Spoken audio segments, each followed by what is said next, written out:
Book grammar TET మరియు DSC మరియు ఇతర విద్యార్థులకి అందరికీ ఉపయోగపడే విధంగా అందించడం జరుగుతుంది.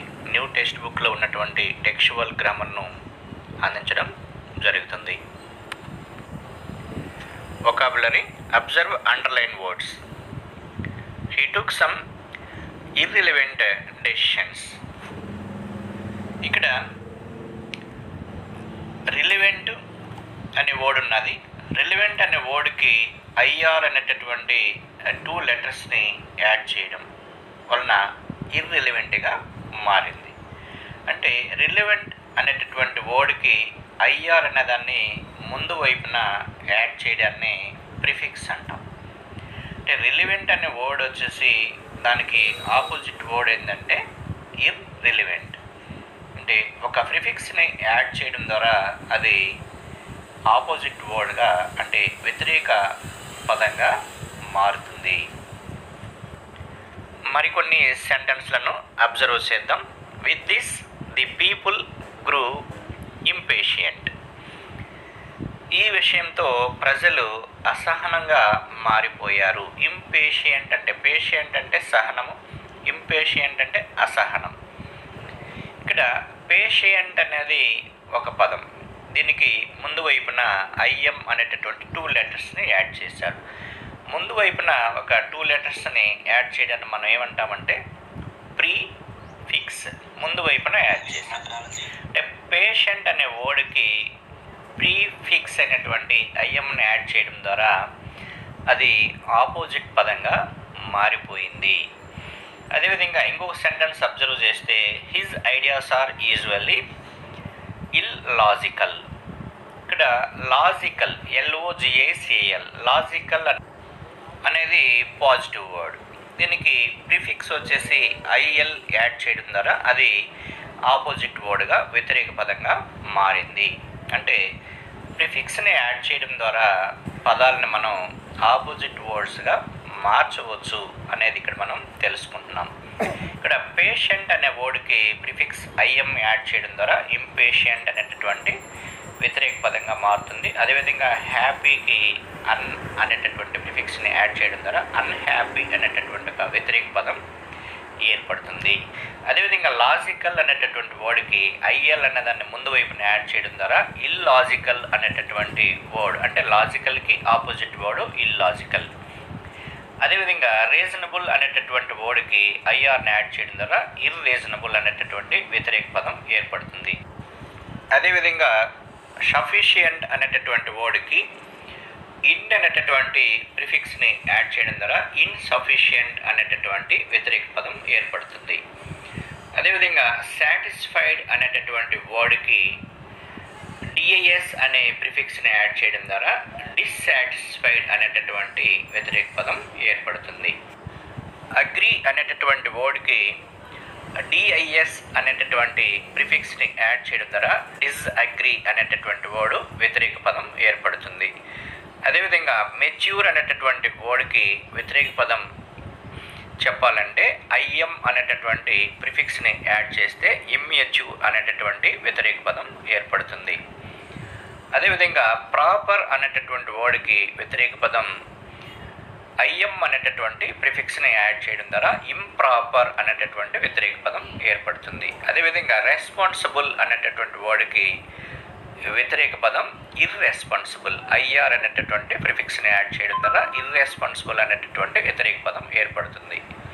ఇప్పుడు మనం ఆపోజిట్ వర్డ్స్ మరొకసారి చూద్దాం. పేషెంట్కి ఆపోజిట్ వర్డ్ ఇంపేషెంట్, హ్యాపీకి ఆపోజిట్ వర్డ్ అన్హ్యాపీ, లాజికల్కి ఆపోజిట్ వర్డ్ ఇల్లాజికల్, రీజనబుల్కి ఆపోజిట్ వర్డ్ ఇర్రీజనబుల్, సఫిషియంట్కి ఆపోజిట్ వర్డ్ ఇన్సఫిషియంట్, సాటిస్ఫైడ్కి ఆపోజిట్ వర్డ్ డిస్సాటిస్ఫైడ్, అగ్రీకి ఆపోజిట్ వర్డ్ డిస్అగ్రీ, మెచ్యూర్కి ఆపోజిట్ వర్డ్ ఇమ్మెచ్యూర్, ప్రాపర్కి ఆపోజిట్ వర్డ్ ఇంప్రాపర్, రెస్పాన్సిబుల్కి opposite word irresponsible.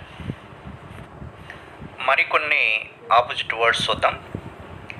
బ్యాలెన్స్కి opposite word imbalance, కంఫర్ట్కి ఆపోజిట్ వర్డ్ డిస్కంఫర్ట్, లీగల్కి ఇల్లీగల్, రెగ్యులర్కి ఇర్రెగ్యులర్, యాక్సెప్టబుల్కి అన్యాక్సెప్టబుల్, వ్యాలిడ్కి ఇన్వాలిడ్, పాజిబుల్కి ఇంపాసిబుల్, రెస్పెక్ట్కి disrespect.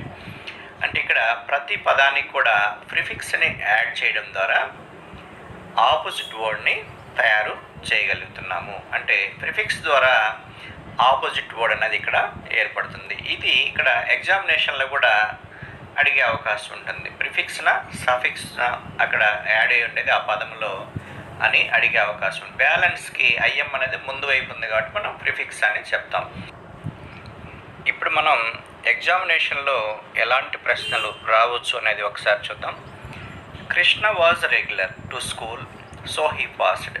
Ramesh was dash show he failed in the exam. Options వచ్చేసి గుడ్, అబ్సెంట్, ఇర్రెగ్యులర్, బ్యాడ్ అని ఇచ్చారు. మరి ఇక్కడ మనం ఏ ఆప్షన్ని తీసుకోవాల్సి వస్తుంది అంటే ఇక్కడ పైనుండే సెంటెన్స్లో Krishna was regular to school so he passed అని ఉంది. కాబట్టి ఇక్కడ రెగ్యులర్ అనేటటువంటి వర్డ్ని బేస్ చేసుకొని ఇక్కడ ఫెయిల్డ్ అని ఉంది సెకండ్ సెంటెన్స్లో. కాబట్టి ఆపోజిట్ వర్డ్ని మనం సెలెక్ట్ చేసుకోవాల్సి ఉంటుంది. మరి రెగ్యులర్కి ఆపోజిట్ వర్డ్ ఏంటంటే ఇర్రెగ్యులర్.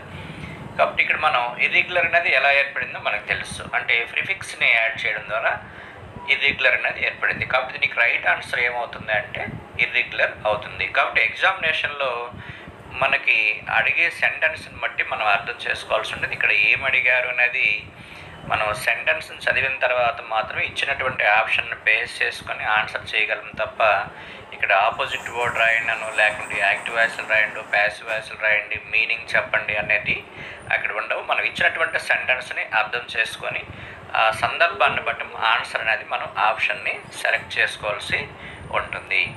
నెక్స్ట్ రెండో సెంటెన్స్ ఒకసారి చూద్దాం. He satisfied his friend behaviour but his friend home is dash. ఇక్కడ he satisfied his friend behaviour, అతని యొక్క స్నేహితు యొక్క బిహేవియర్తో అతను సాటిస్ఫై అయ్యాడు. But his friend home is dash. ఇక్కడ అతని యొక్క హోమ్ అనేది ఎలా ఉంది అనేదానికి ఇక్కడ డాష్ ఇచ్చాడు. కంఫర్టబుల్, డిస్కంఫర్టబుల్, సఫిషియంట్, ఇన్సఫిషియంట్ అని ఇచ్చారు. కాబట్టి ఇక్కడ మనకి ఇచ్చినటువంటి సెంటెన్స్ని అబ్జర్వ్ చేస్తే బట్ అని ఉంది కాబట్టి అక్కడ అంటే బిహేవియర్తో సాటిస్ఫై అయ్యాడు. కానీ అంటే ఇంకొక దానితో అతను అంటే ఇక్కడ నెక్స్ట్ బట్ వచ్చింది అంటే మనం నెక్స్ట్ సెంటెన్స్లో అది అతనికి నచ్చలేదు అనో లేదంటే వ్యతిరేక పదం ఉండేటటువంటి అవకాశం ఉంటుంది. కాబట్టి his friend home is dash. ఇక్కడ అతని ఇల్లు ఎలా ఉంది? కంఫర్టబుల్గా ఉందా, డిస్కంఫర్టబుల్గా ఉందా, సఫిషియంటా, ఇన్సఫిషియంటా అంటే ఇక్కడ మనకి డిస్కంఫర్టబుల్ అని ఆన్సర్ వస్తుంది. ఎందుకంటే అతని ఫ్రెండ్ యొక్క బిహేవియర్ అయితే అతను నచ్చింది, కానీ అతని యొక్క హోమ్ అనేది అతనికి డిస్కంఫర్టబుల్గా ఉంది.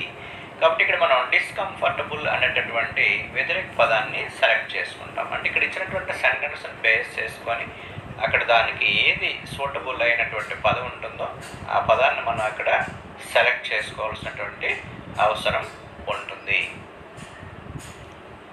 Thanks for watching. Please don't forget to subscribe, share, like, comment for more videos. Thank you.